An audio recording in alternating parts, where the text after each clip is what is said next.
אוקיי, שלום לכולם, ברוכים הבאים לחדר מצב.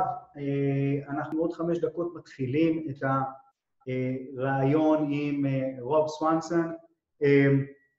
ככה כמה דברים שאני רוצה לעשות, אני עושה את זה כל שבוע, כי בכל שבוע חלק מהאנשים לא מכירים אותי ולא מכירים מה זה חדר מצב, תמיד יש חדשים, למרות שרוב האנשים שנמצאים פה מכירים אותי, אז מה שנעשה, קודם כל אני אעשה איזה הצגה עצמית שלי, למי שלא מכיר אותי, אני מזרחי, אני עושה נדל"ן 12 שנים, 10 שנים בארצות הברית, ב8 שנים הראשונות אני קניתי נכסים בארצות הברית, בתים, ליוויתי משקיעים, עשיתי מעל 300 טרנזקציות, גם קנייה, שיפוץ והשכרה, גם קנייה, שיפוץ ומכירה, גם הולסיילינג, ובשנתיים האחרונות עברתי למולטי פמילי, יזמתי 6 פרויקטים של 766 יחידות, יחד עם עוד שותפים, ובעצם באמצעות גם גיוס הון.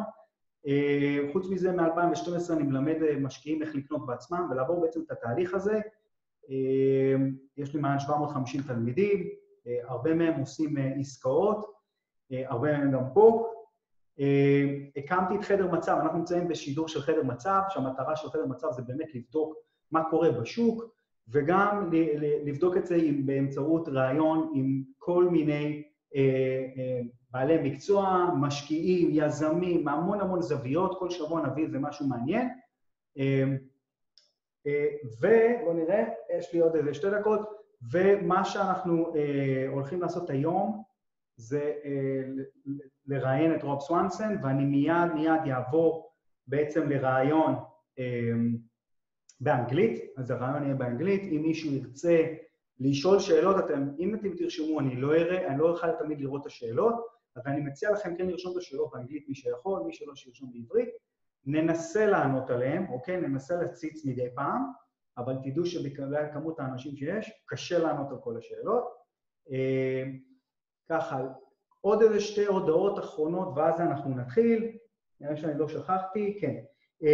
אחד, מי שלא נמצא בקבוצה, מייקר, מזרחי, מוזמן להיכנס לקבוצה. אפשר לשאול שאלות, מחר או היום אפילו בערב, אם מחר אני אעלה פוסט של שאלות שיש לכם, וננסה לענות עליהם. הפעם רוב לא יוכל לבוא ולהיות בקבוצה ולענות, שבוע שעבר ליאור ומרי ענה על השאלות, אבל אנחנו כן אני אנסה לבוא ולהחליף את רוב ולענות ממה שאני יודע, ואם לא, אני אולי אוכל לשאול אותו, אז תצטרפו לקבוצה ותרשמו שאלות. בנוסף, אני מזמין אתכם להצטרף לתוכנית מייקר שלנו, שבה אנחנו מלמדים איך לקנות נכסים בארצות הברית מפה, בעצמכם, לחסוך את כל העמלות. יש לנו המון תלמידים שעושים את זה, שנמצאים גם היום ורוצים להתפתח. השידור היום מתאים גם למתחילים וגם למתקדמים. אם יהיה מושגים שאתם לא מכירים, תרשמו, ננסה לענות עליהם. לרשום את השאלות בצ'אט, פה בצ'אט בצד. זהו, אני עובר לאנגלית. שומעים אותי, רואים אותי, רק רוצה לוודא לפני שמתחילים. יש הקלטה, זה מקליט. לא יעלה, השידור לא עולה לפייסבוק, יש לנו חדר מצב הקלטות.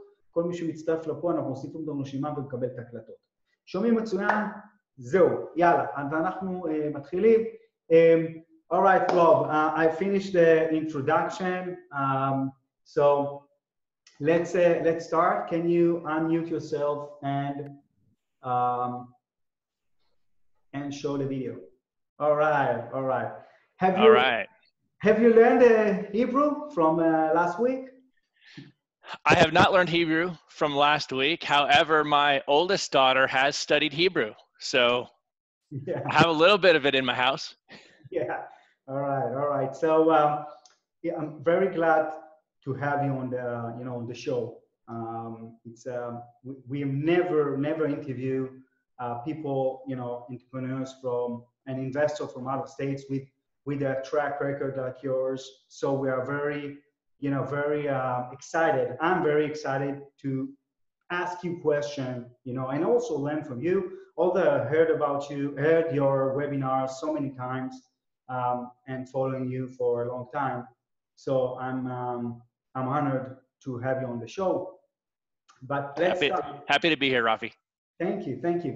So let's start by, introduce yourself, who you are, like a short introduction, and then we can jump on Yeah, you got it. Rob Swanson. I live here in the central part of the United States in Denver, Colorado.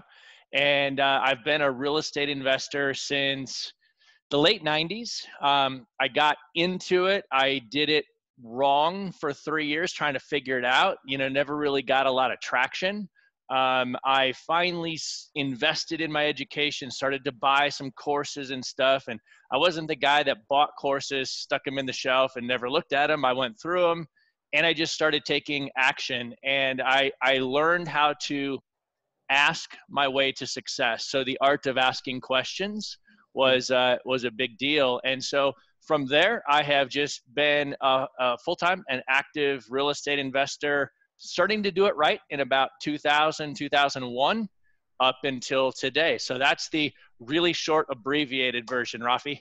Yeah, that's a long, long time. So getting your perspective about what's going on today, how to do deals right is very, very important, to investors, just so you know who is on the show. So there are new people for real estate. They've never done real estate in the show. There are people who are my students who have learned. Some of them did some buy and hold, maybe fix and flip. Some of them are doing a lot of deals, but not in the numbers you are doing right now. From what I understand, and you told me you did last year 170 plus deals in 1 year, which is amazing, in 30 plus cities. That means that you have the right teams, you have the right managing the teams, you have the right funding. There are so many things people would like to know about this.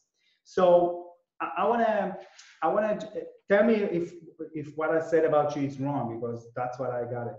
Did I get it right? Yep, no, that's right. So we're an active investor. Last year we did 172 deals. We flipped wholesale a lot of those. We cherry picked and held some of them ourselves. And I have invested in 30 different cities. All of those 172 deals were done in one market last year. So I've done business in 30, but we're really focused in on one. Okay, we will get to that to understand. So you bet. Let's start with your experience.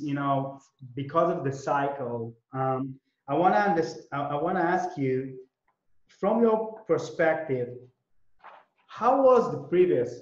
Let's talk about the previous crash before we talk about this one. Okay. Sure. So how was it in 2006, 2007 for investors? Yeah. So in 2006, in the United States, we had come off of a big run up in housing prices. And in fact, 2006, real estate prices in America were going up at a skyrocketing pace still at that time. It was really driven by the liquidity, the bank financing that was available in the market. Banks made investor loans available to anybody that wanted them. And that really drove prices skyrocketing up. And so as I look back to the last crash, I started to evaluate in 2006 and then early 2007. And I sold most of my real estate portfolio in early 2007. Why did you do that? I did it because I felt like prices were so high that the affordability ratios were upside down. I figured that as soon as, if interest rates moved at all, or if banks tightened their lending guidelines in any way, that it was not sustainable, that people were going to continue to be able to buy, and prices were not going to continue to go up. The wages that people were earning could not afford the real estate that they were buying. So if there was a hiccup, it had to go down. And so I wasn't comfortable with where it was. I sold my real estate out. And, and at that time, I will tell you this, Rafi, everybody was telling me that I was crazy. People told me that I was too conservative and that I should hold because prices are still going up. that I was giving up on too much appreciation. And yet those same guys and gals 18 months later were filing bankruptcy and losing everything to foreclosure.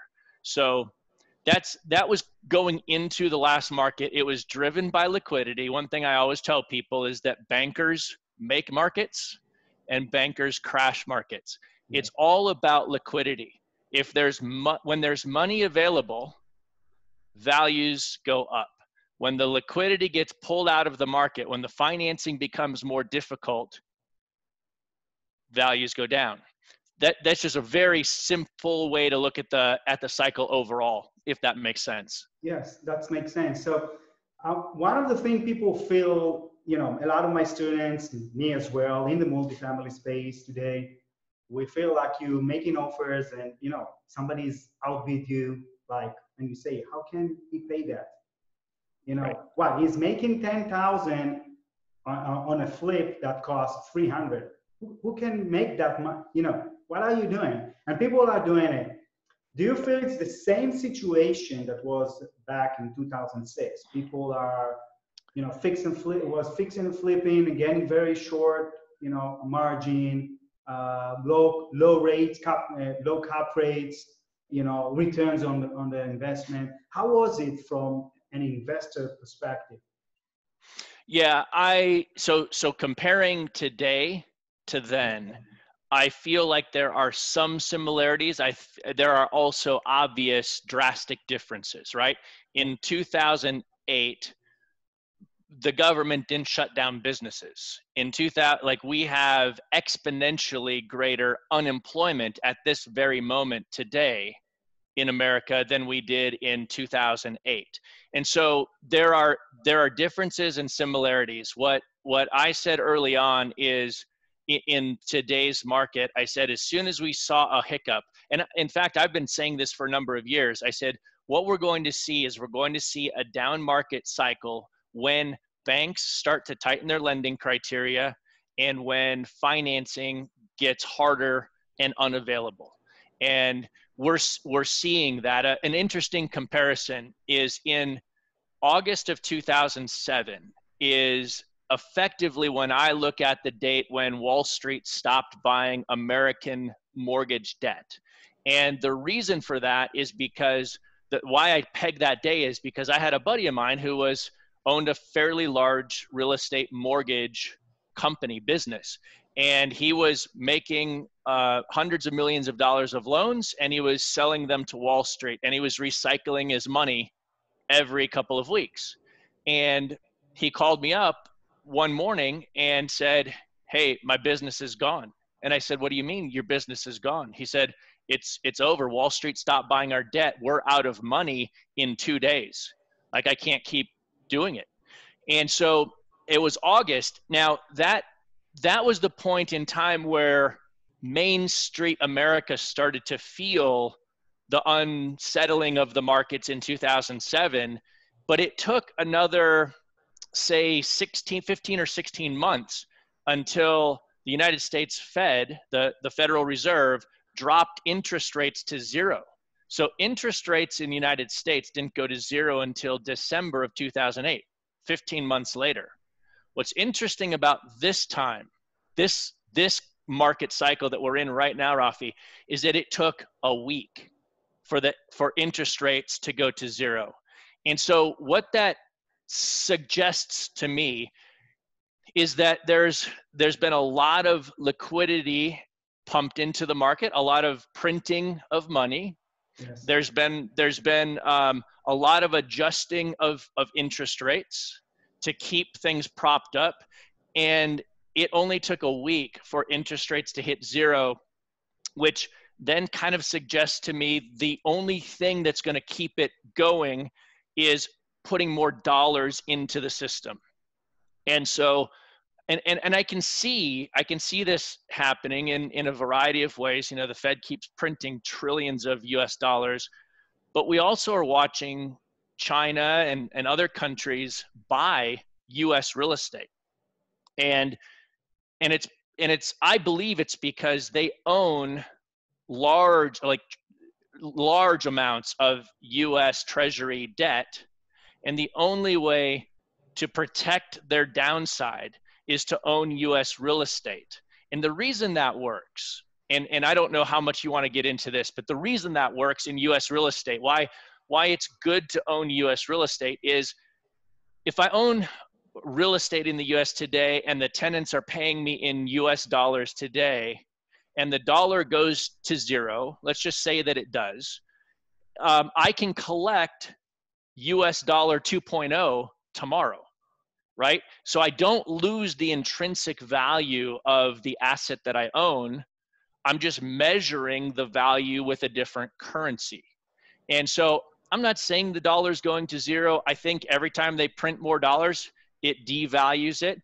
And I think that there is a deleveraging that's going to happen. I think there has to be, which is why I like to own US real estate. And I like to own cash flow real estate. Okay, I understand. So you do see similarity with what happened before. And you said it took them 18 months to drop the rate. But let's talk about what's going on today from an investor point of view. Okay. Yep. Everybody's saying, even in the Corona time, that when good deals are on going on market or off market, they are still being snapped, right? They are being very quickly. Now, it doesn't make sense if the crisis is on the door, why people are still buying. So what do you think about this situation? One of the benefits to acquiring real estate is that you can buy it at a discount. As opposed to buying a stock, you pay whatever price the market is offering. With real estate, you can go in, and even if the market value is, say, $100,000, you can buy it for $60,000 or $50,000 or $40,000. So you can buy at a discount. So I kind of think about it like this. And I'm continuing to buy. So I see what I call the rubber band model. And what that means is I can look historically at a market and I can say, where was the bottom in the last crash? I can kind of figure out where were rents, where were prices, and what was the bottom of the market in the last cycle, and where are we today? And then what I can say is, where are we in the overall cycle? And I believe we're coming over that curve, and we're in a down market cycle move. And I can say, well, if that was the bottom last time, is it reasonable that will be the bottom again this time? And the reason I look at it that way is I say, okay, what was the bottom of the market? An investor drives the bottom of the market. The retail side, homeowners, wages, that doesn't necessarily drive the bottom of the market. An investor drives the bottom of the market, and here's why. If the market's going down and I can go buy at a discount today, and I can buy at, say, $200 net cash flow per door. And then the market keeps going down, and then I can buy at $300 net cash flow per door, and then $400 net cash flow per door, and then $500 net cash flow per door. And the prices keep going down. At some point we get to the bottom, and some other investor says, you know what? I don't need $500 a door. I'm okay with $400. And then somebody says, I don't need $400. I'm okay with $300.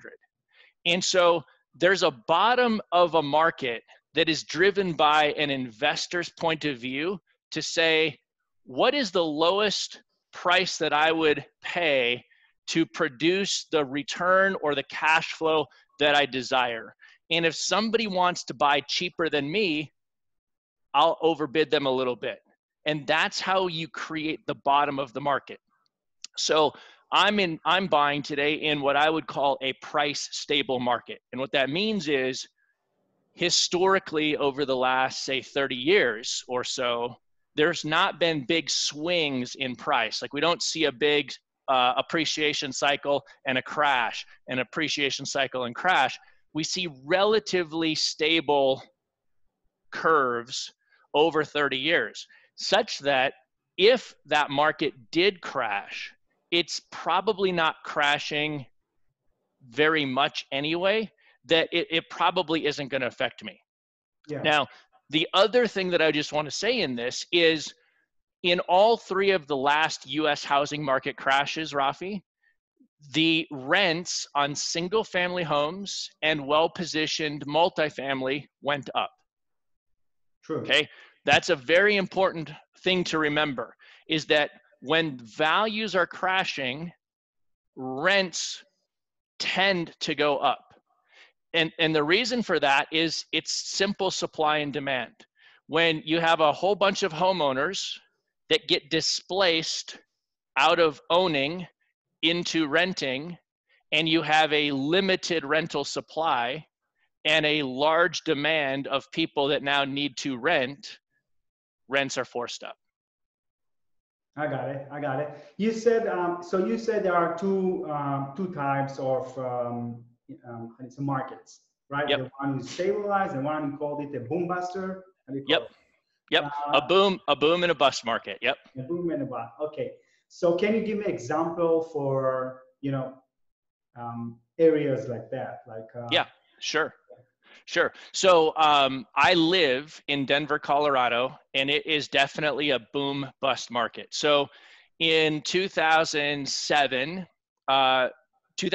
2007, real estate prices in Denver on a 3-bedroom, 2-bath brick house with a 1-car garage. Okay. Just a typical blue collar investor house. That house is probably worth about $200,000 to $220,000, okay, depending on what part of the city. In the crash, I was buying those for as low as $60,000, $70,000, and $80,000. So it lost $100,000, $115,000, $20,000 in value very, very quickly. Now I was buying them distressed, and then I was paying $80,000. I was probably putting $20,000 into it to fix it up.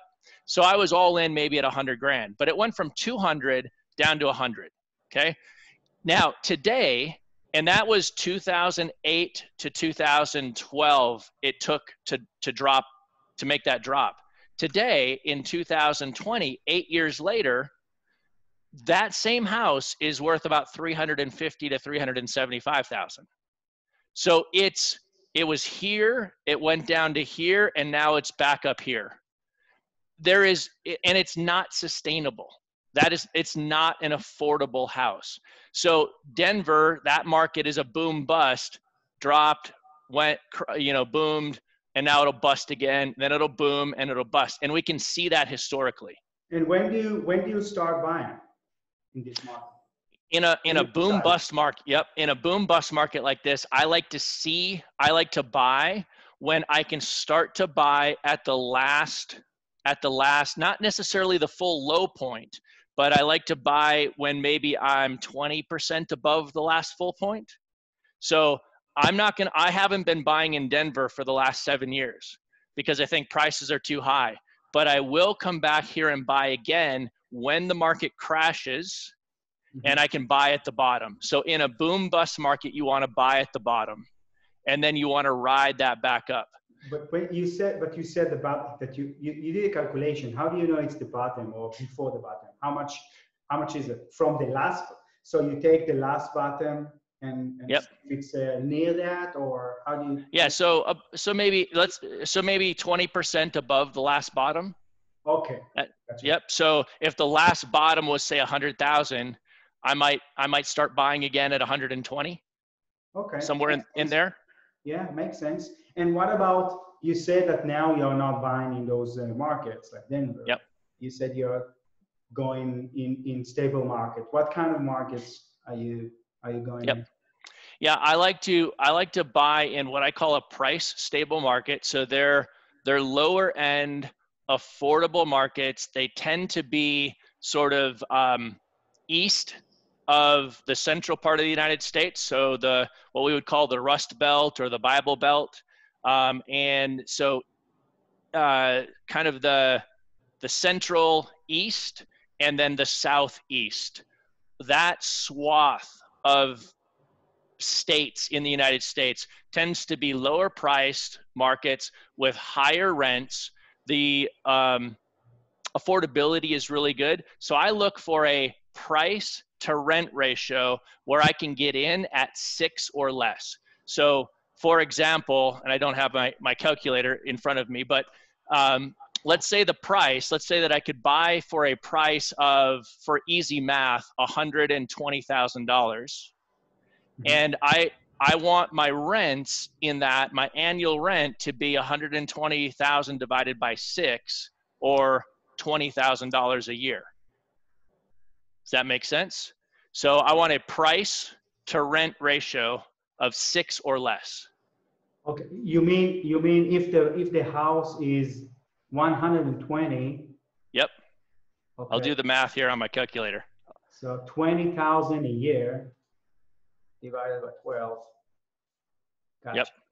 Wow. And there are some markets like that. That sounds very good deals. Those are good deals. Now that is an example of, $1,600 a month. And what I like to do, so I typically buy between $40,000 and $80,000 houses. That's my target buy price. And those rents are typically $900 to $1,200, give or take. Gotcha. Can you give me an example of one market that fits to that, a name? Yes. Yeah, so a few markets. Memphis, Tennessee is a great market. I've bought a bunch in Memphis. St. Louis, Missouri is a great market. Birmingham, Alabama is a great market. Huntsville, Alabama is a great market. So there are kind of that southeast and kind of that rust belt in the center of the country. Okay, I got you. So, okay. Let me think in a second. I wanted to ask you about, okay, let's talk about, before we talk about, let's talk about the strategy you are working in. And also we still need to talk about, let's talk about what do you think going to happen in the market?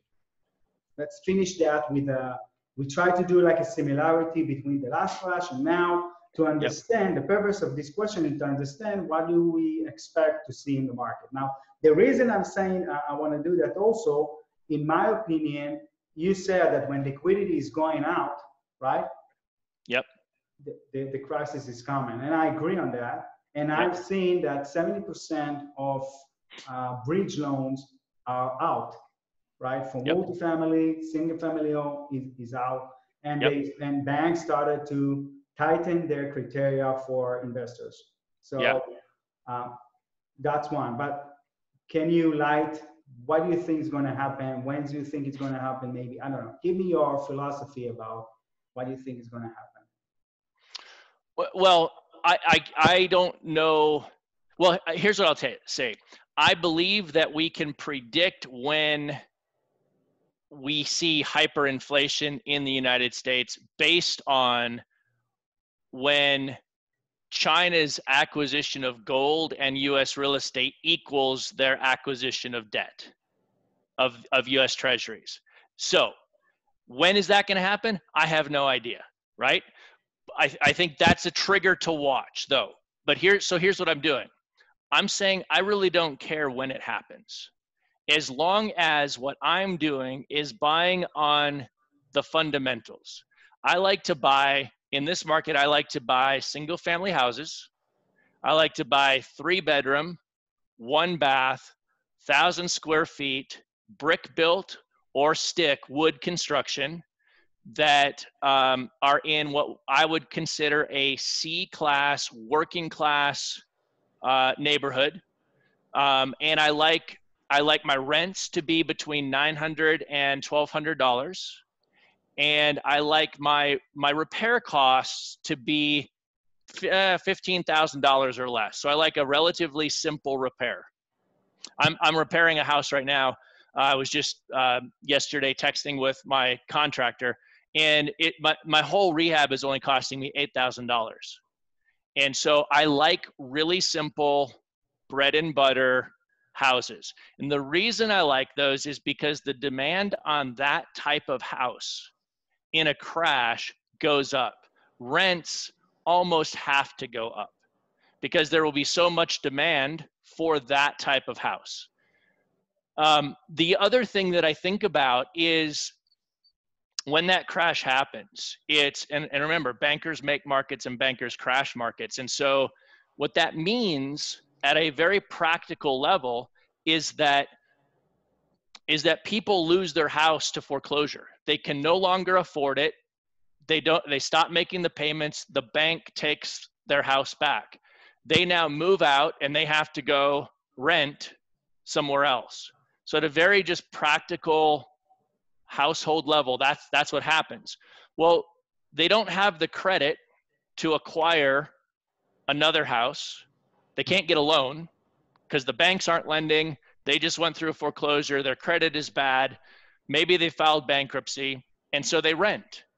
Well, part of my strategy is then I will rent to them for whatever season, however long I need to. And then eventually I'm going to sell the house to either them or to another investor. And I'm going to do owner financing. I've sold a lot of properties owner financing, and I create the note. So I go from. Go ahead. Rob, it's a great idea because I just want to tell the people what is owner financing for the new guys who doesn't know. Okay? Sure. So yeah. Yeah. So owner financing is, instead of the buyer of real estate going to a bank or a financial institution, the buyer comes to the current owner and says, I'd like to buy the real estate, but I don't qualify for a bank. Owner, would you become the bank for me? So it's owner financing. We take the banks out of the equation and I become the bank. So instead of being the landlord, I now become the bank. And the reason that makes sense is because I no longer have to pay taxes. I no longer have to pay insurance. I no longer have to keep up the property. They own the property and they take care of it, and I become the banker. And so now I'm just collecting my note payment instead of rent payment, and my cash flow will skyrocket. So when you do that, the mortgage payments will be higher than the rents. If not, it's not making sense. And the price you are selling is higher than the market, right? Exactly. So typical market value is based on what a bank will lend, right? In the 2008 crash, I was buying, fixing, and flipping a lot of houses. And there were times that I could justify the sale price of a house, but the bank appraisal came in and said, nope, we're not going to give it to you for this. And they would come in low. And so the value of real estate in the retail market is driven by what a banker is willing to lend, not necessarily what a buyer is willing to pay. Right. And so when you can disconnect from the banker and become the bank, you can now set your prices. Got it. So just to clarify for people, so what you do when the market started to shift and you see that the crisis will come soon, what you do, you switch to a market with stable prices, right? Yep. You start buying on those markets with low, up to 15,000 repairs, something like that, right? Yep. And then when the market's starting to go back to itself, you can't, if you sell, what will happen, the price will be the same. So what you do, you sell the house as owner financing, as a bank, right? Getting more cash flow because it's a mortgage, right? And then what you do?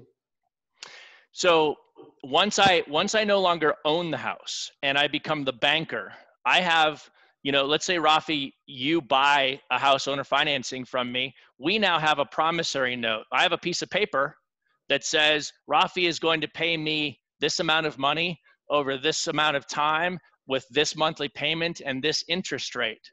Well, the three things that happened that triggered each of the last U.S. housing market crashes were three things. a presidential transition, stock market turmoil, and financial policy changes, okay? So presidential transition, we're facing that coming up. Stock market turmoil, that's already in full swing. And financial policy changes, bankers are already pulling back some of their liquidity. And so the reason I say that is because a lot of investors in US markets get out of the stock market at these times and they sit on cash. And they don't want to own real estate, but they want to own this piece of paper, that this promissory note that, Rafi, you're going to pay Rob this amount of money over this amount of time. I can sell this note to one of those investors, and then I can get all of my capital back. And then I can go buy in the bottom of one of those boom bust markets and ride the appreciation back up. So it's a way for me to acquire the assets today and exit. Even if the market crashes, I can exit at a higher price by becoming the bank rather than selling the real estate itself. Is that making sense, Rafi? Yes. It's listen, when I heard it the first time you talk about it in webinar, I said that's amazing strategy. I've never thought about it, and it's a great idea. Connecting all the strategy together. Let's talk numbers, okay? I want to keep working on this one just for a minute, okay? So let's say give me an example for a price of a house, how much then how much you're going to sell it to seller financing, then how much you're going to sell as a note, because I want to show if your investment, let's say it's 80, will you get all your 80 back when you sell the note, or just 50? Or let's show like a number, and then let's talk about something else. You got it. We'll do it.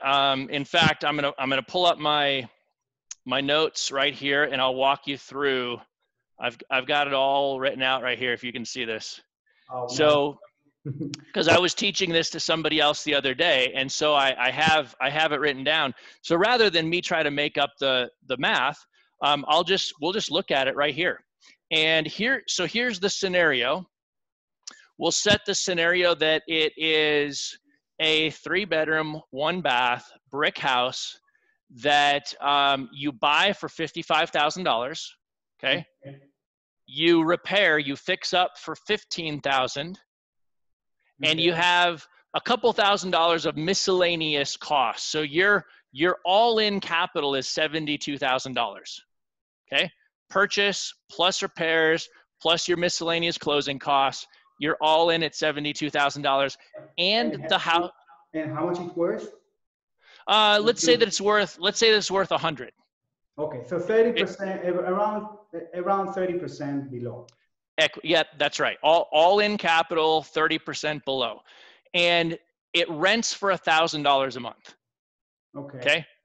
And that's the key component to it, that it rents for about $1,000 a month today, and I'm all in at about $72,000. Okay. So here's what I do. I go out today and I borrow private money.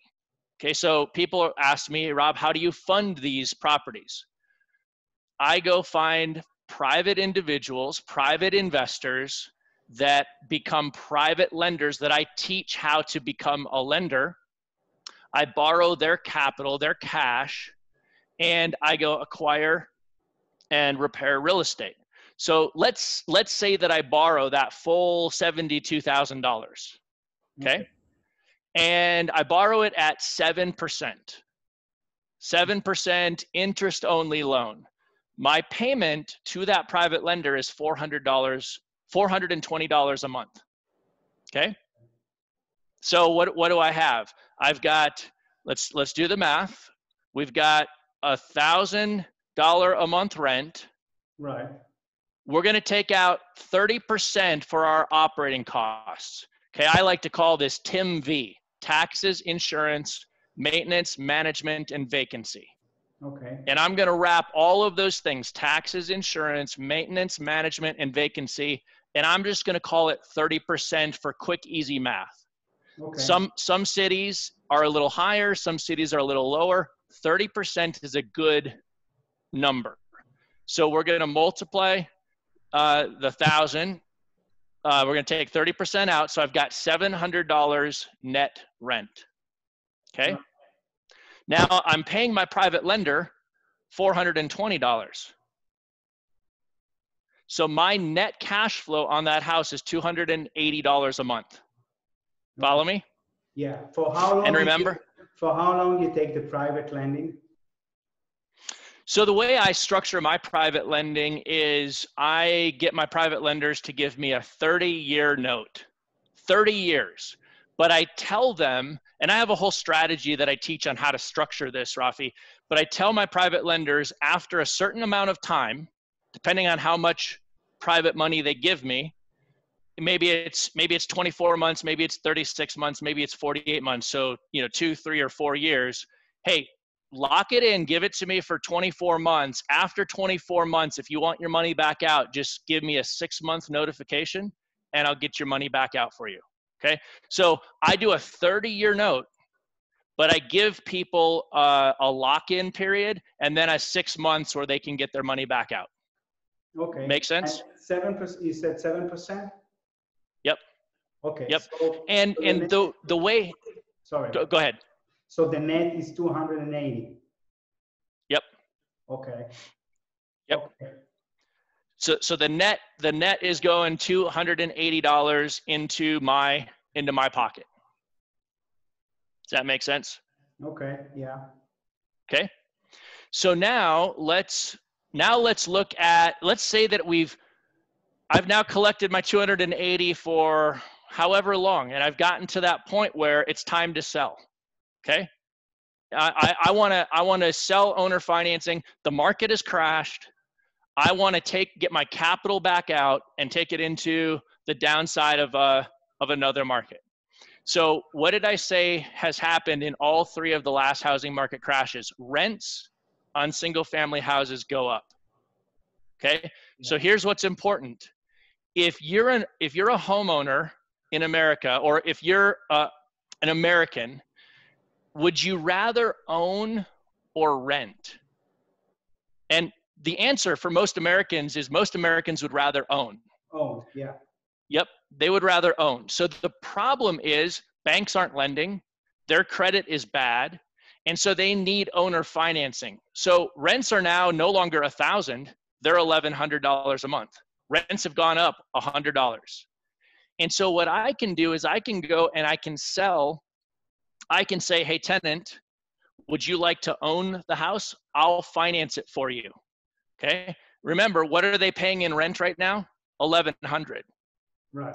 So what I need is I need their full mortgage payment, principal, interest, taxes, and insurance to equal $1,100. Okay. Because if they can own for the same price that they could rent, they would rather own. Right. Okay. So the math then looks something like this. Let me get it over here.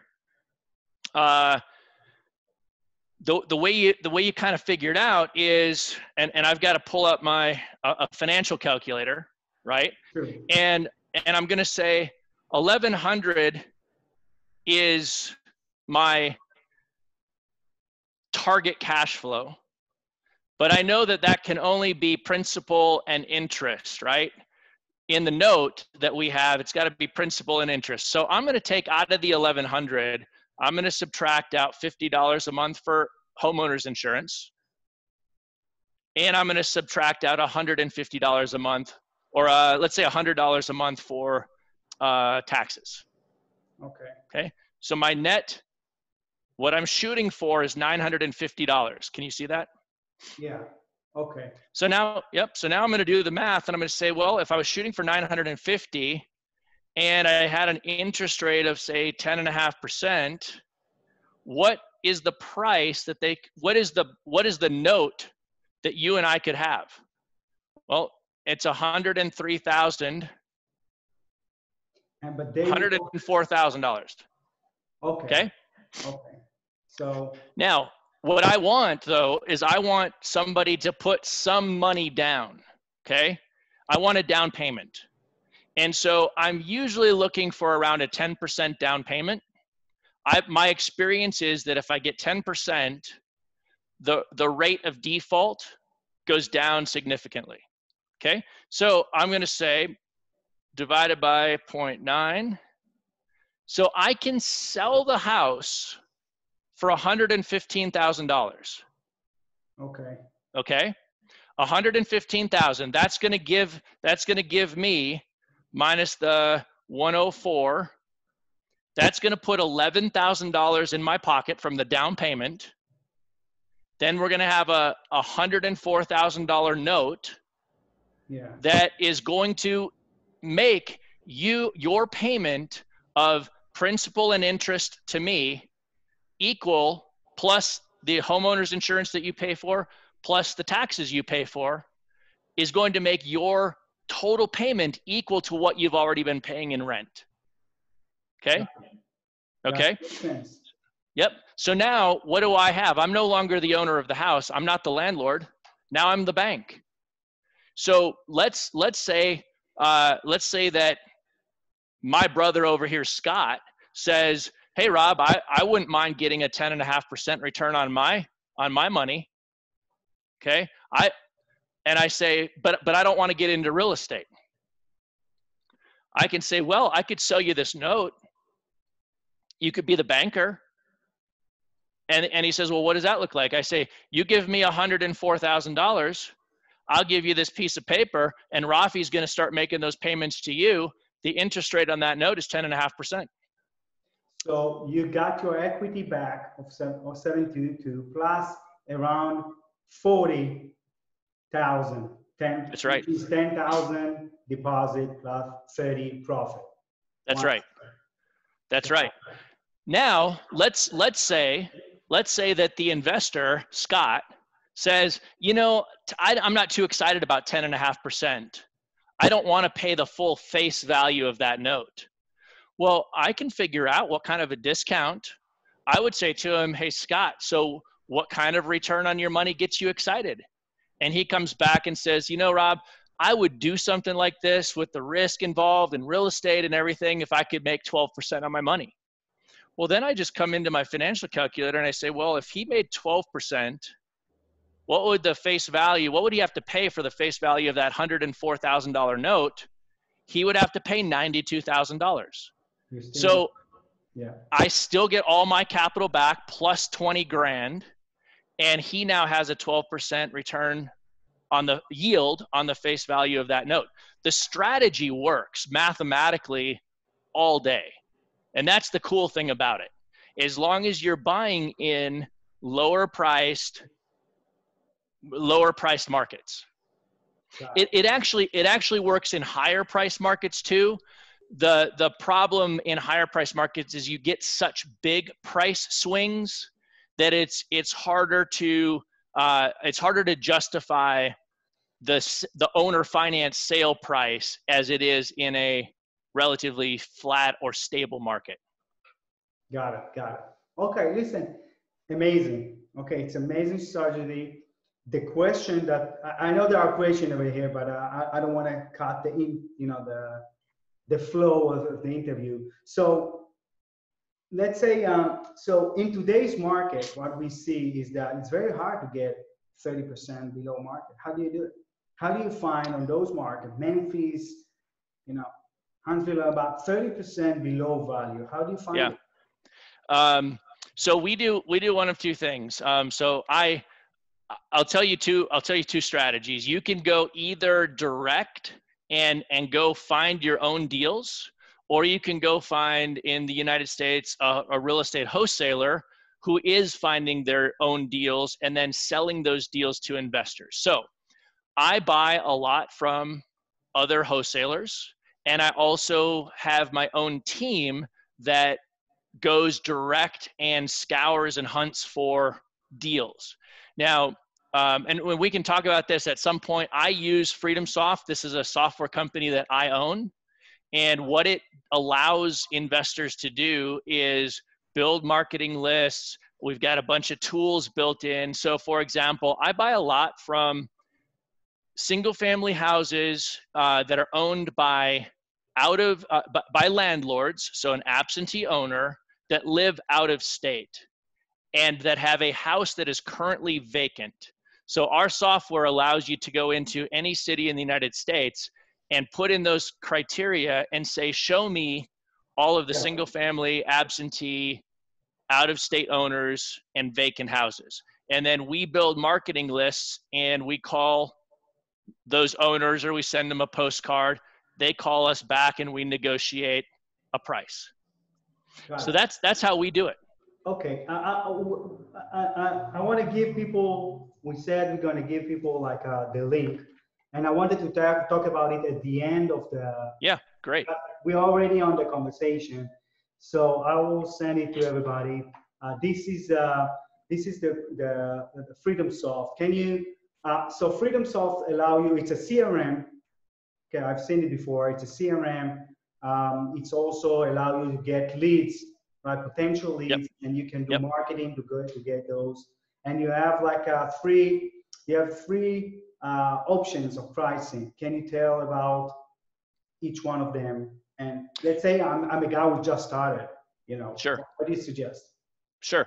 Yeah. You know, if you're brand new and just getting started, there's a couple things. We have our basic, plus, and max plans. It's $97 US a month for our basic. Up to $197 a month for our max plan. We're actually running a promotional discount today. It's 30% off if you go with that max plan. That max plan is what unlocks our lead finder tool that allows you to build all those lists, look at them on a map and see, oh wow, I'm interested in buying in this market. There's, 678 vacant houses right there. And that's how we go find the deals that we look for. So yeah, people can go to that link. I think that link is actually Rafi going to give people to an advanced training that I teach on how to use the system. Yeah. And so that'll walk them through the whole thing.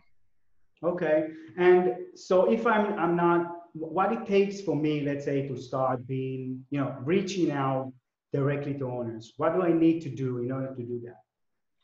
Yeah. So number one, it's identify the list. And I'm telling you, the list that I go after is exactly what I just said.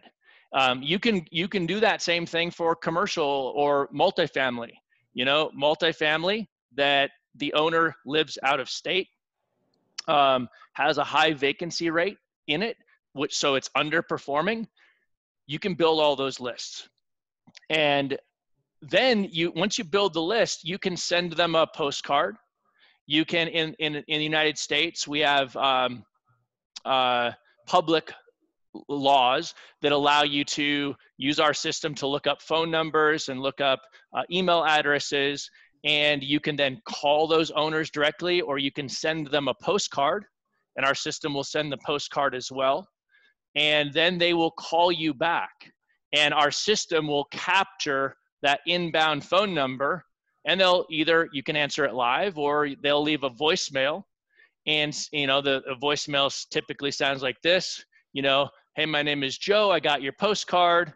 I own the property at 123 Main Street. I got your card. It says you're interested in buying.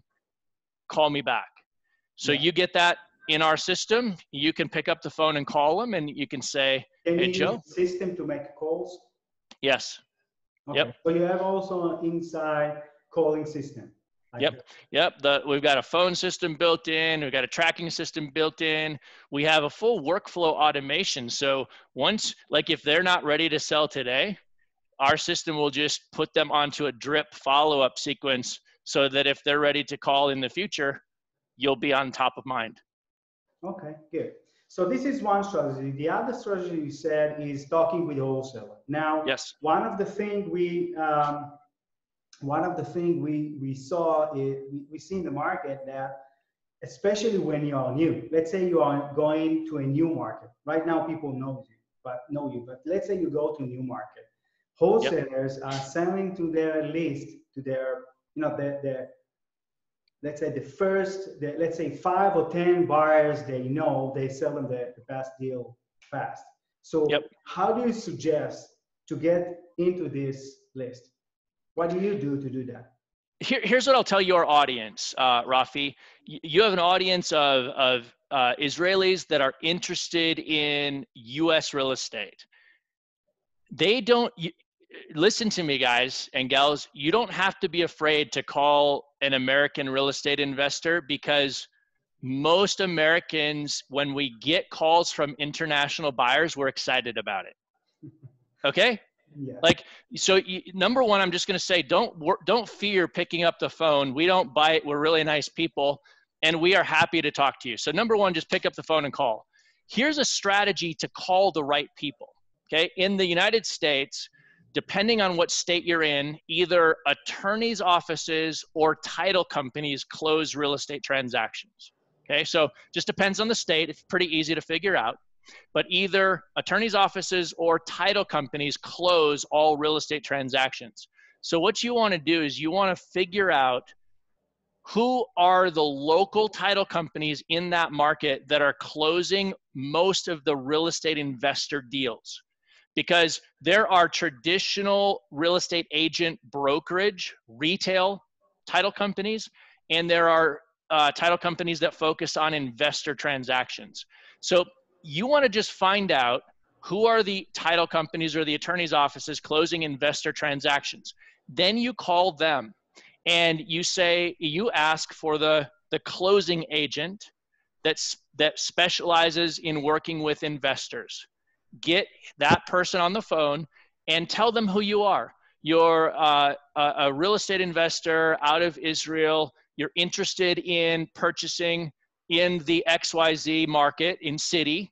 And you ask them, hey, do you have a referral to the top 2 or 3 wholesalers that are selling most of the deals that you close? Now, you have to understand why they're going to give you that name.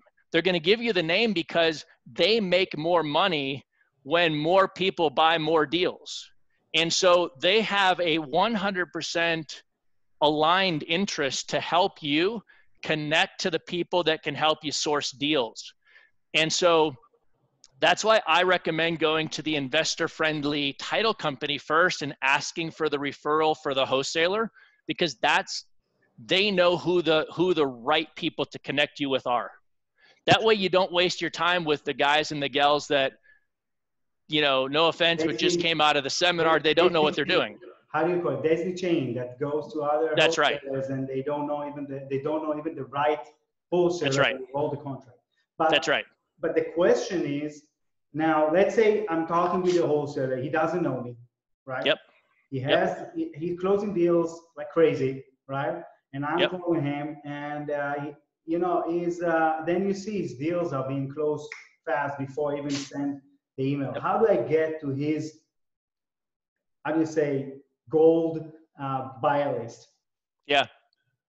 Just call him up and say, hey man, what do I got to do to jump to the front of the line? I've got cash. I'm ready to close. I know what I want to buy.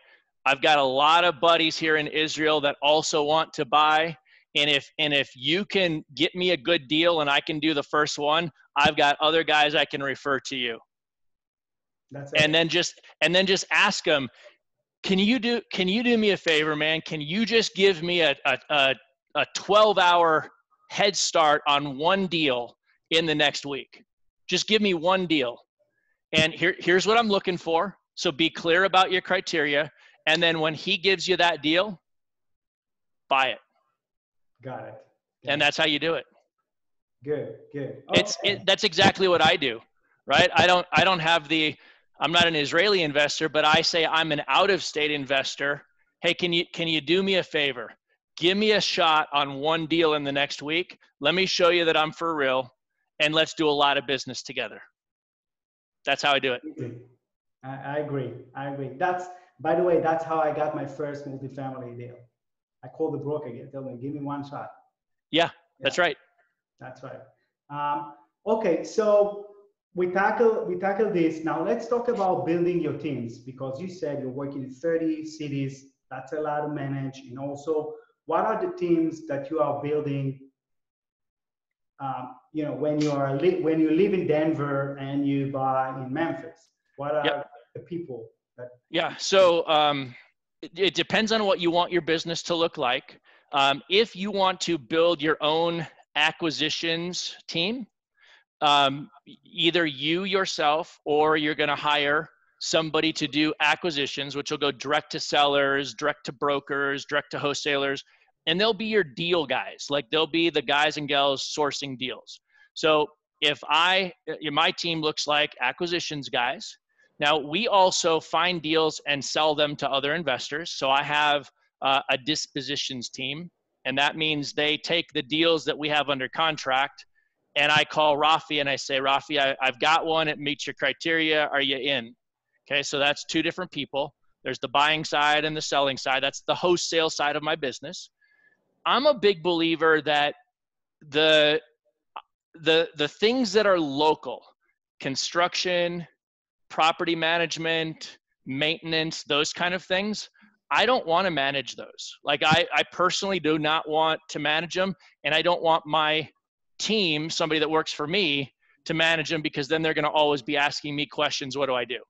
So I go into a market and I look for a couple of key people. I look for a contractor that can handle my rehabs. I look for a maintenance guy who can be a part of ongoing maintenance after the rehab. And that's usually tends to be the same guy, or the contractor has a buddy that'll do the maintenance stuff. And then I look for a really good property manager. Now, all the words really good property manager are almost an anomaly. However, I have been able to find in every market I've gone into a good property manager. And that doesn't mean that I am completely passive. Real estate is not a fully passive investment. It's partially passive. I still have to manage the manager, right? And here's one of the ways that I get the relationship with my managers in a place where they really take care of me. There are guys and gals that will tell you when you go in, and especially if you're going to buy 2 or 3 or 5 or 10, properties, go in and negotiate their management fee. Go in and try to negotiate from 10% to 9 or 8 or 7%. I don't ever do that. No. I ask them what their fee is. If they tell me their fee is 10%, I say, you know what, that's very fair for the work that you do. And I appreciate the work that you do. I'm not even going to negotiate that fee with you because I appreciate it, right? And so immediately they like me because I valued their work and I didn't beat them up and try to get them to work for free or cheap. And that puts me mentally at the top of their line. Now, do I pay a little bit more every single month in fees? Yeah, I do. 1 or 2% per property. So on $1,000 rent, if I could negotiate them to 8% versus 10%, that'd be $20 a month in my pocket. Guess what? For the $20 on that property, for them to feel like they're going to really take care of me, it's worth it. Right. How do you screen management company? We all know that management company don't have a good reputation. A lot of them still, we know all the bad stories. Yep. We all dealt with it. Once you've been doing it for 20 years, for sure you have crazy stories about that. So how do you screen them from your experience? Yeah, it's conversation. It's talking to them, and I've got a little script kind of that I follow out, like some main point questions that I always ask them. Like I ask them, how many properties do they have under management? How many, and these are the obvious things, right? How long have they been in business? I'll ask them, what does their team look like? Same thing that you just asked me. What does your team look like? Do you guys handle construction and maintenance in-house, or do you refer it out to people? If you refer it out, who are the top contractors that you refer it out to? I'll ask them, have there been any what is the biggest challenge they've had with a customer over the last 12 to 18 months. I'll ask them, what has been the best customer relationship that they've experienced? I want to understand what goes bad for them and what goes well for them. And then I'll ask them, you know, do you have experience managing traditional rents as well as Section 8? Because almost all of my properties are on Section 8. And if your audience doesn't know what that is, that means it's generally lower income housing. And so the government subsidizes a portion of their rent. Right. And so those are the things that I talk to, and I'll have 2 or 3 conversations with the property manager so that I can listen for inconsistencies, right? I want the message to be the same every time I talk to them. And if I hear inconsistencies, that's a big red flag for me.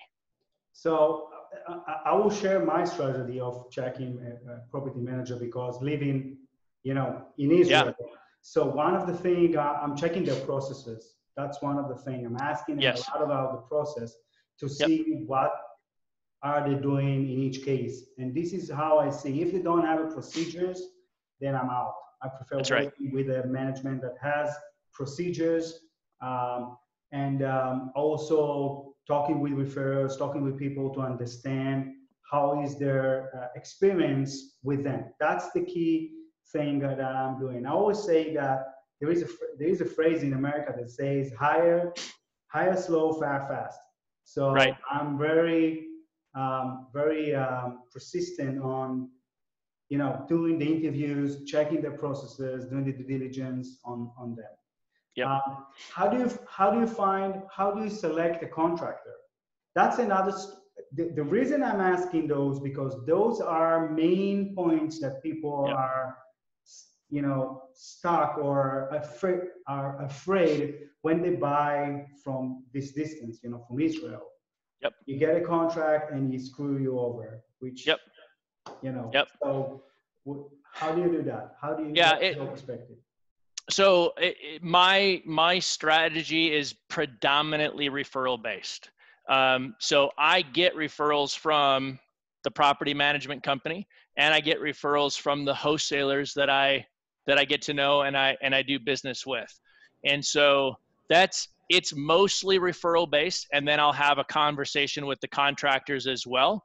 And I want to make sure that the contractors are not looking for money from me up front, right? When they ask me to send them 30% or 50% up front to cover their startup costs, that's a big red flag, because I can almost guarantee you that I'm going to be chasing at the end, and it's not going to work well. So if they are a referral, and if they tell me, look, you don't have to pay us anything up front, we're going to invoice you weekly or bi-weekly, we're going to take pictures before and after, we're going to prove everything that we do.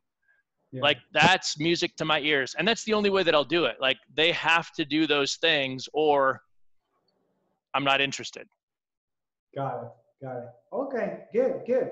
I think, I think we covered a lot. I think people had a lot of information, and it's been an hour that we are doing the interview.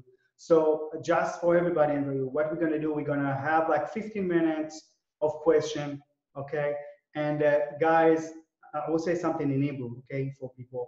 אני אשאר בסוף, אוקיי? יש לי עוד כמה דברים לדבר איתכם, אוקיי? לסיום, לענות גם על שאלות ומה הולך להיות בשבוע הבא, אז תישארו. So we're going to do like 15 minutes questions, so let's try do it. Last time I did question, it was like 45 questions in a minute. So we will try, we will try to select a few. So guys, write down question and we will try to get the information. Can you see the question too, bro? Yep, I can. All right. I will give you, I will give you in English. Can you select a few questions that you see that you want to answer? Because you will not be able to answer everything. Just Sure, sure. catch your eyes. Yeah.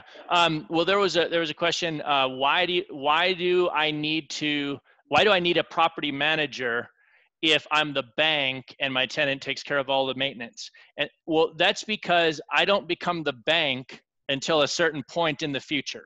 So when I'm acquiring today, I'm buying, fixing, and renting. And then I'm renting until that market crashes to a point and the rents start to go up.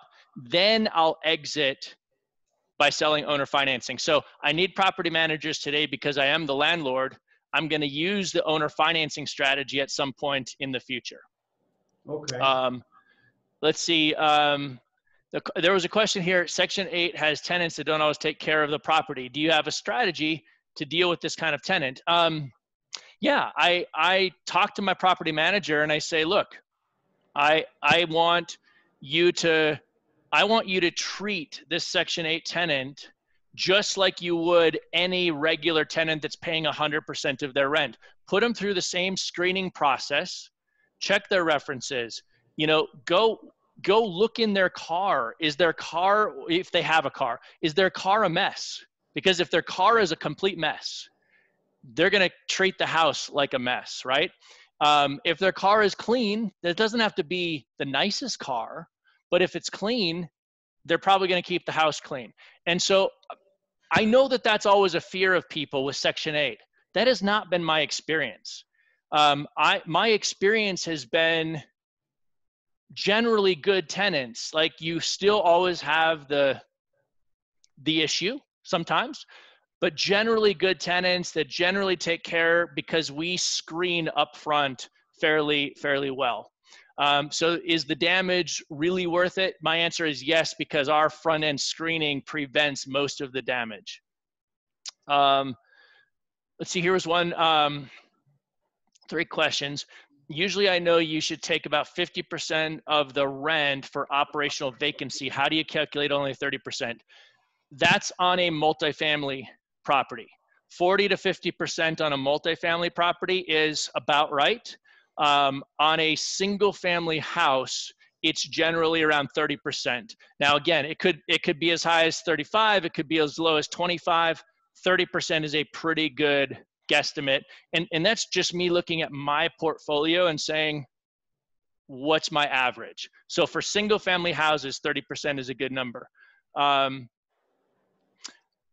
said he will buy again at the bottom, but something doesn't make sense. When the house were 220 in Colorado, he said he'll be 100 to 120, but now prices are 350. He's saying he will buy for 120, but it sounds too low. And yeah, maybe. So again, like trying to be black and white, there is not a black and white. So I think that the question that's being asked is, how do I know when to buy at the bottom? What is the right time? And the right time is, if you're in a boom bust market, just know this: it's crashing and recovering, crashing and recovering. Look at the historical and make a decision about when the right time to buy is based on that historical trend. That's what I like to do. Let's see. Are houses in Section 8 areas going up in value over the years? Yes. But I'm not buying houses in Section 8 areas for appreciation. I don't even care. In fact, I'm expecting that when I sell them, values will have gone down. But what has gone up in those neighborhoods is rent. And I'm selling owner financing based on rent, not based on a bank appraisal value. So do they go up? They do. Do they go up as much as houses in other neighborhoods? Not necessarily, but I'm not banking on the appreciation.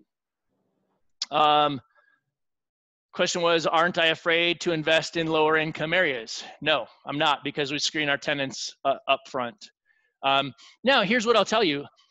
So I buy, Rafi, this might help people. I classify neighborhoods, A neighborhoods, B neighborhoods, C, D, and then war zones. Yeah. I don't buy in war zones, and I don't buy in D neighborhoods for the most part. I'll buy in C, like I like to buy in C to C minus neighborhoods. And what that means is a C neighborhood is about a 50% ratio of owner occupants to tenant occupants. So about 50% of the people that live in a C neighborhood are renters, 50% are homeowners. That's how I define a C neighborhood. And then I look at the crime maps in the area and I determine this C neighborhood, is it a high crime C neighborhood or is it a lower crime C neighborhood? That's how I get into the areas. So I look at this, what I do, I'm using some website that you can see on the neighborhood, how much the median income. So yep. If I'm around, let's say 28, 30, that's the minimum that I'll go in the area. Yep, that's right. Yeah. Yeah, there's a lot of, you just have to come up with a strategy for you that works. And there's a lot of subjectivity and, markets change. One thing I know in real estate, Rafi, is being in this for 20 years is the constant is change. That just always happens. Yeah. I get it. Okay, let's do one more question. Let's see one more question.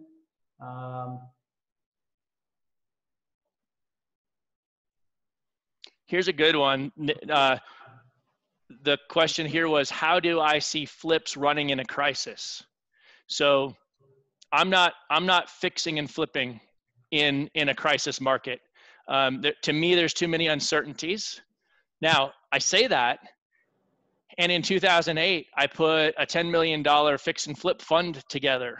As the market was going down, I was fixing and flipping. But I was selling all of my properties to first-time home buyers that were getting first-time government funding loans, FHA loans. And remember what I said is, as I would go to sell, a bank would come in with a lower appraisal. So I could justify that it was going to sell for $140,000, but the bank only appraised it for $125,000. I just lost that. And the seller was willing to, or the buyer was willing to pay $140,000, but the bank only appraised for $125,000. I had to sell it for lower. And so there are risks. So you lost. You lost. I lost that $15,000 in profit. So maybe a $30,000 profit deal only made me $15,000. Mm-hmm. So, I'm really cautious about fixing and flipping in a market like this. But once you understand the financing and what's going out, it can be done. I did it. I caution people. Do you see any questions there, Rafi, that you want asked? Yeah, I want to say that my cursor has been, my mouse is stuck. Oh, here it is.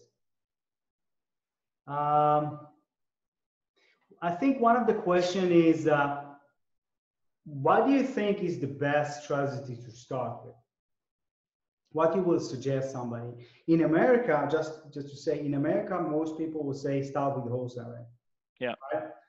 I say my idea is to buy and hold, because when you buy and hold, you learn a lot of things that as a wholesaler, that's my perspective. As a wholesaler, when you don't have funds to buy the house, right? So you've never been an investor, so you never know how it's to sell to an investor. Once you did the buy and hold one, then doing wholesaling is much easier, especially if you have funds. When I did wholesaling in 2015, I came with money. I said, people can close in 3 days. I can close in 3 days, get a lawyer in the price, buy the house, and then sell it for a profit because I'm coming with money. So, but what is your strategy? What do you think? Yeah. It depends. It depends on the person, right? It depends on what their objective is. Do they want to be an active full-time investor, or do they want to build passive cash flow assets right out of the gates? I'm a big fan of the business of wholesaling because it allows you to really understand a market and then cherry pick as fast as you can, buy and hold. So Rafi, you and I see it the same. I'm a big fan of buy and hold. And especially if you can buy from other wholesalers and learn, if you're going to be a buy and hold investor, learn what wholesalers do. It doesn't mean you have to do it, but it means you should understand what they do so that number one, you value what they do. Number two, you can talk their language. And number three, you can jump the line and become first in line to get sources of deals. So I think I'm with you. Buy and hold is the place to be, because what happens, and I was guilty of this. When I first got into real estate, I built up my portfolio. I had 40 properties. I was not a very good landlord. I didn't do a good job of systematizing and building systems and all of this. And I was like, I didn't enjoy it. So I ended up selling a bunch. I held some, and I really got into wholesaling, and I was making good money wholesaling. But then, and I did that for like 7 years. And then I woke up one day and I'm like, man, every day I got to go to work. Like every day I got to go hustle again. Every day I've got to go. And so I said to myself, I'm going to figure out how to build the systems around cash flow so that I can start to buy again so that I don't have to work. So yeah, buy and hold, like that should be your number one thing, but then learn how wholesaling works because that will help you feed that portfolio. Agree.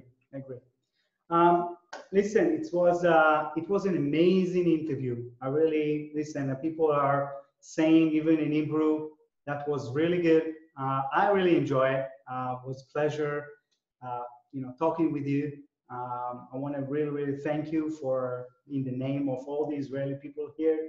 People don't know, but they've been here around 300 at the peak, 300 people. Awesome. Which is amazing. And I really thank you. And guys, stay. I want to talk with you. Don't go yet. Thank you, Rob. Everybody say great to Rob. Tell him thank you. Hey, you guys are all welcome. Thank you, Rafi, for having me. I really appreciated coming on and chatting with you and everybody that was here. I love talking about this stuff. So thanks for the opportunity to do it. Thank you. Thank you very much, Rob. Okay. Talk soon, bud. Yep. Bye-bye. ביי. אוקיי, חברים. אני נשאר פה לעוד שאלות, כי אני יודע שהיה פה הרבה שאלות בעברית. רגע, ברח לי עכבר כל פעם. אז תישארו רגע פה, גם לשאול שאלות, וגם, דרך אגב, לא אמרתי למי שעוד לא יודע, אמרתי את זה בהתחלה, שיש לנו את התוכנית דיל מייקר שמתחילה בקרוב, אז מי שמעוניין בתוכנית, אז יש פה, אני שם פה לינק להרשמה, פשוט תירשמו, ונמשיך קצת לשאלות שהיה לכם לשאול. רגע. ואתם מוזמנים לבוא ולשאול את השאלות, כדי שאם לא הבנתם באנגלית, חלק מהדברים אני אוכל לענות עכשיו. אז בואו נראה רגע שאלות. אני אנסה להשתלט שוב על השאלות. קודם כל היה לכם, אני מקווה שהיה לכם מצוין. אוקיי, אם אפשר להסביר לאיזה אזורי השקעה הוא התכוון. אז הוא עובד בעצם בשתי סוגי אזורים, תלוי בזמן המרקט.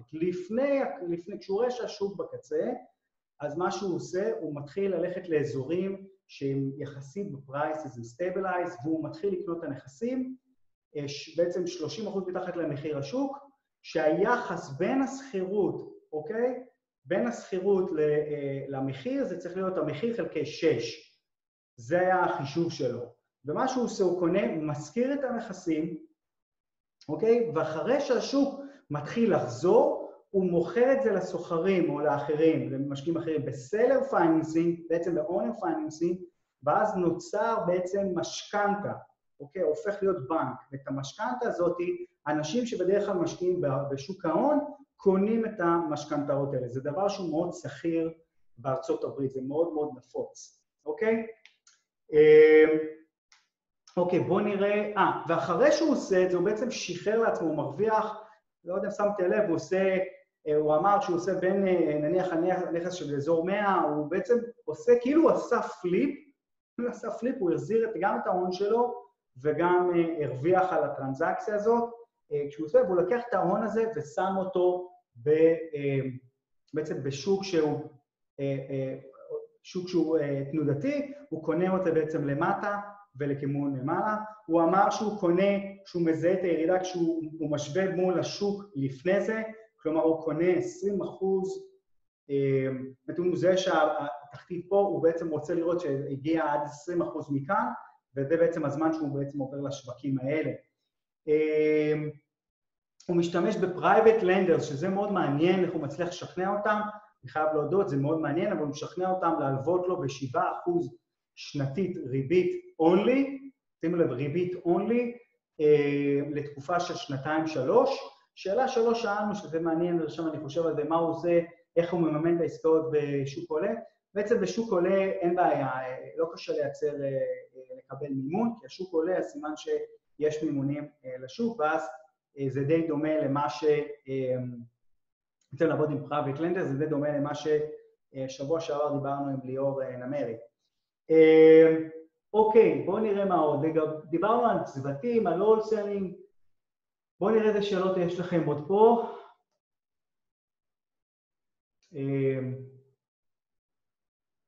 כיצד הוא מוצא את חברות הטייטל הגדולות? פשוט הוא נכנס, הוא לא שאלנו את זה, אבל אני יודע, הוא נכנס בעצם בפייסבוק, יש קבוצות של ריל אסטייט באזור, פשוט תשאלו באותן קבוצות, גם אפשר בקבוצות של הולסלינג לשאול מי הם חברות הטייטל שהן טייטל פרנדלי, אוקיי?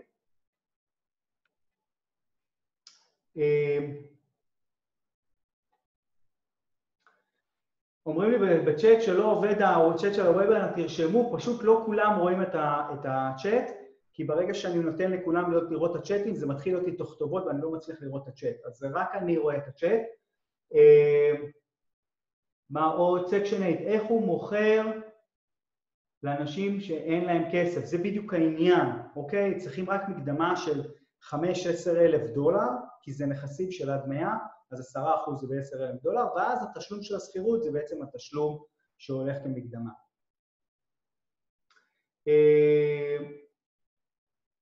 הוא מזכיר השכרה ומחכה לפעילת השוק.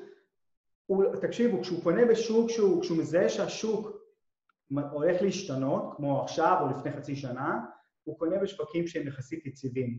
רק כשהוא רואה שהשוק מתחיל להשתחרר, רק אז הוא מתחיל לעשות את הסלר פייננסינג, אוקיי?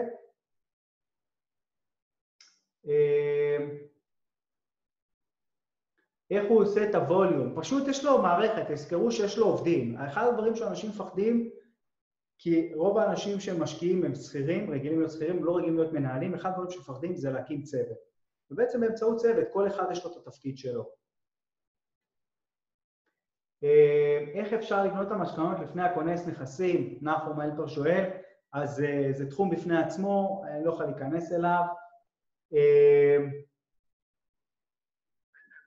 בואו נראה, יובל ארמון שואל, רפי מבנה הצוותים שלו זה גם במולטי פמילי? אני חושב שהוא התכוון למולטי פמילי קטנים של עד נניח 4-5 יחידות, זאת אומרת דופלקסים, טריפלקסים ופורפלקסים.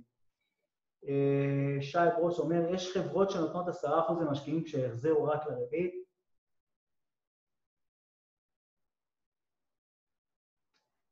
לא הבנתי את השייט הזה.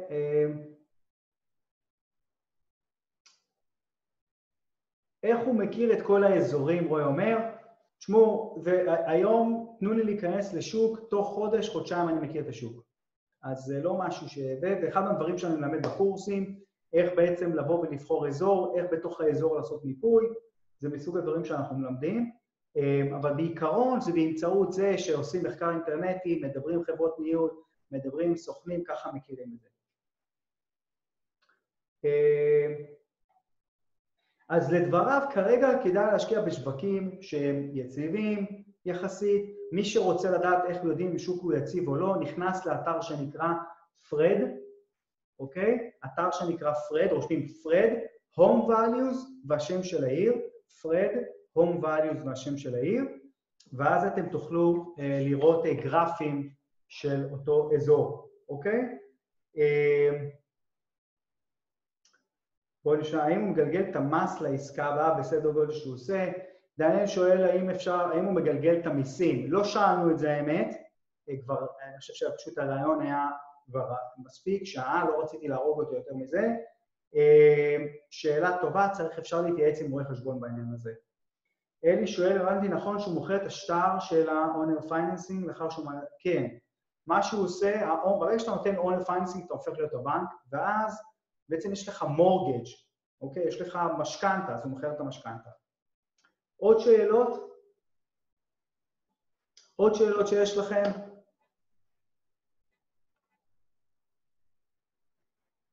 אוקיי, בינתיים אם יהיו עוד שאלות, ככה, אז כל מי שהיה בוובינר היום, כל מי שהיה בשידור, אני הולך לשים אתכם ברשימה, הרשימה של חדר מצב, ואז תוכלו לקבל עדכונים. שימו לב, בגלל שאימיילים זה לא משהו שתמיד עובד, אז לא תמיד מקבלים, אנשים לא קוראים את האימיילים, אני מציע לכם להיות גם בקבוצת הדיל מייקר בפייסבוק, שם תראו עדכונים, וגם תחכו לאימייל בחמישי, לך בחמישי ובראשון מגיע אימייל, אני מקדם את זה כי אני מקדם, ויש כאלה שיגידו, אני שולח המון אימיילים, כי לא כולם צריכים לפתוח, אין מה לעשות, יש את הקטע של רשימות תפוצה, אז אני מציע לכם לפתוח את העיניים, לשים לב, בחמישי וראשון, כל הזמן יש חדרי מצב. שבוע הבא, דרך אגב, אני מביא מישהו שנפל במשבר הקודם, והוא עושה 250 עסקאות פליפים בשנה, אוקיי? אלי אומר, לא מגיעים ההקלטות, כל מי שנרשם, זה בדיוק העניין, כל מי שנרשם, קיבל אימייל, זה הבעיה באימיילים, לא תמיד מקבלים, תבדקו באימיילים. עוד שאלות, מה הוא עושה? הוא אומר, מה קורה אם יש לו המון נכסים שהדיירים לא משלמים את המשכנתה שהוא נותן להם, מה הוא עושה? זה מפלה גדולה, נכון, אבל סטטיסטית, אוקיי, סטטיסטית זה לא יקרה, וגם אנחנו במולטי פמילי ובבתים, 80% מהשכירות נכנסה, זאת אומרת, תמיד נכנס משהו.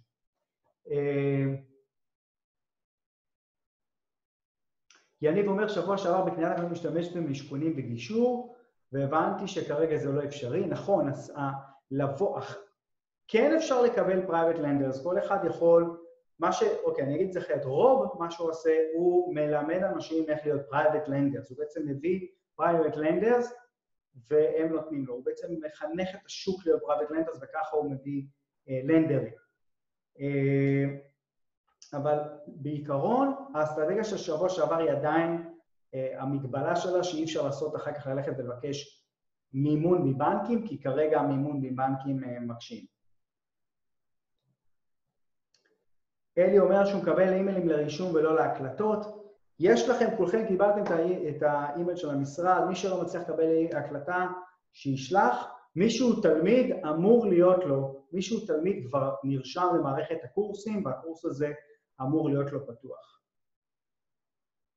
איך אני כבנק מבטיח שהדיירים ישלמו לי, מה הביטחונות שלי? אז כבנק, אוקיי, יש גם חברת קולקשנים שעושה את האחראית על הקולקשן, ואם לא משלמים, עושים עיקול. זה בעצם פרוצדורה, בגלל זה רוב אמר שהוא עושה סינון מאוד טוב. זהו, נראה לי שסיימנו, אני לא רואה פה עוד הרבה שאלות, אני מודה לכולם, מקווה שנהניתם, ושיהיה לכולם שבוע מצוין, אנחנו נתראה בשבוע הבא בחדר מצב. יאללה, יקיריי, לילה טוב.